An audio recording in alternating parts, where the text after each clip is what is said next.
એક એવી જાહેરાત થઈ કે હવે જે મહાનગરપાલિકાની ચૂંટણી આવશે એમાં 27% ઓબીસી અનામત રાખવામાં આવશે અને એને કારણે બનશે એવું ગુજરાતમાં એક એવી જાહેરાત થઈ જેને કારણે મહાનગરપાલિકામાં બહુ મોટો ફેરફાર થઈ જવાનો છે। એક એવી જાહેરાત થઈ કે હવે જે મહાનગરપાલિકાની ચૂંટણી આવશે એમાં 27% ઓબીસી અનામત રાખવામાં આવશે અને એને કારણે બનશે એવું કે જે કોર્પોરેટરો ફરીથી ચૂંટણીમાં ટિકિટ મેળવવાના સપના જોતા હતા એના સપના રોડાઈ જશે અને જે નવા અને અપેક્ષા હતી કે સામાન્ય કેટેગરીની અંદર એમને ટિકિટ મળી શકે આવા બધા લોકોના સપના રોડાશે, કારણ કે આખું જે માળખું છે એ હવે બદલાઈ ગયું છે। તો આના વિશે હું તમારી સાથે વાત કરીશ। મારું નામ રાજેશ શાહ છે અને તમે જોઈ રહ્યા છો ગુજરાતના સૌથી મોટા ડિજિટલ ન્યૂઝ પ્લેટફોર્મ ખબરછે.com।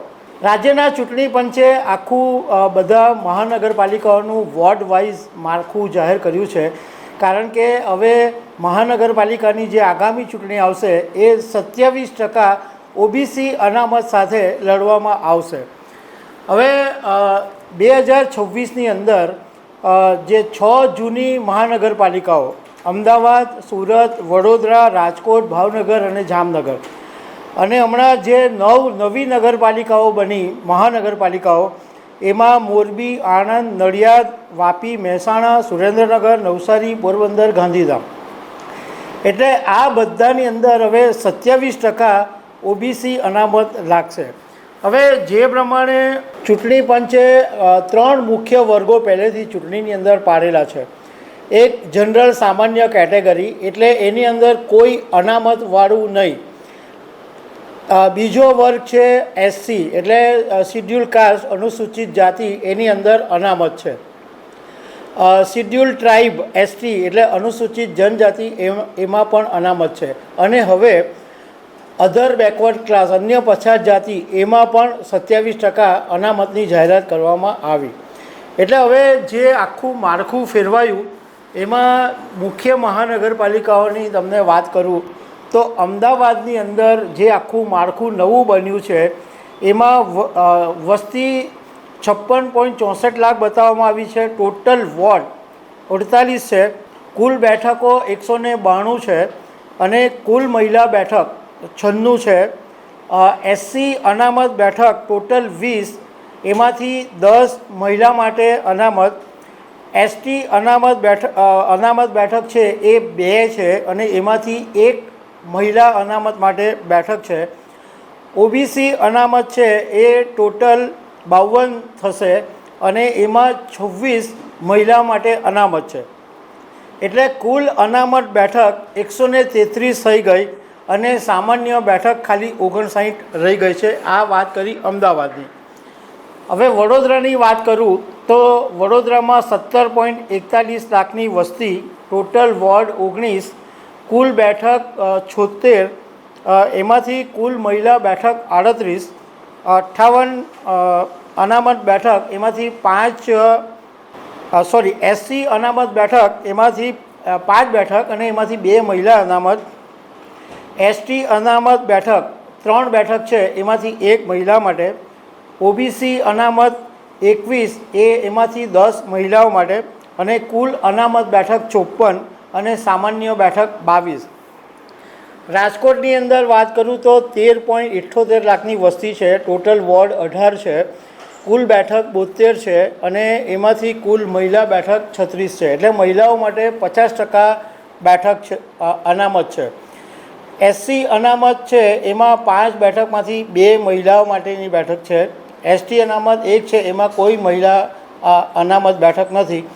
ઓબીસી અનામત બેઠક છે એ 19 છે, એમાંથી 9 મહિલા આરક્ષણ છે, મહિલા અનામત છે। કુલ અનામત બેઠક 50 છે અને સામાન્ય બેઠક 22 છે। હવે સુરતની વાત કરીએ તો સુરતની અંદર 46.45 લાખની વસ્તી છે, વોર્ડની સંખ્યા 30 છે, કુલ બેઠક 120, કુલ મહિલા બેઠક 60। એસસી અનામતની 3 બેઠક છે, એમાંથી 1 મહિલા માટે અનામત છે।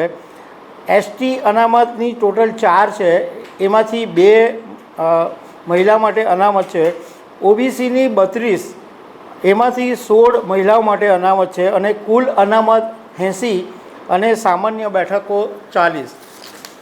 હવે આખું સુરતની વાત કરીએ તો સુરતમાં પહેલાં સામાન્ય બેઠકો 101 હતી, એ ઘટીને 40 થઈ ગઈ, એટલે એમાં 60% સીધો ઘટાડો નોંધાઈ ગયો. અને એની સામે અનામત બેઠકો છે એ 19 હતી, એથી સીધી વધીને 80 થઈ ગઈ, એટલે એમાં 400%નો વધારો થઈ ગયો. અને ઓબીસીની બેઠકો 12થી વધીને 32 થઈ ગઈ. એટલે જે લોકો સામાન્ય કેટેગરીની અંદર એવું વિચારતા હતા કે એમને જો ફરી ટિકિટ મળશે તો એમને ટિકિટ મળશે, પરંતુ હવે આખું માળખું ફેરવાઈ ગયું છે.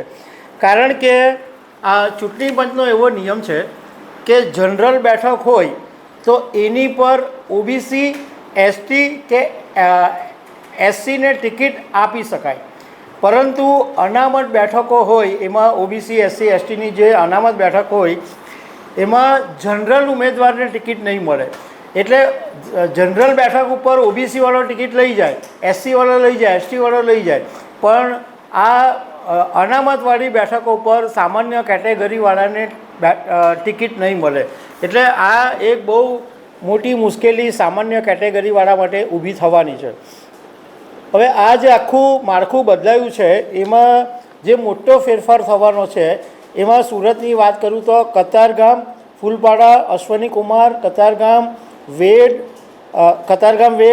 Rander, Jahangirpura, Palanpur, Adajan, Gorat, Nanavad, Saiyedpura, Maidharpura ward, Wadi Faliya, Salabatpura ward, Puna west ward, Anjana Dumbhal ward, Athwa પીપલોદનો ward, Vadodara Dindoli ward, Dindoli south અને અલથાણ બમરોલીનો જે વોર્ડ છે એમાં ખાસો એવો મોટો ફેરફાર થવાનો છે.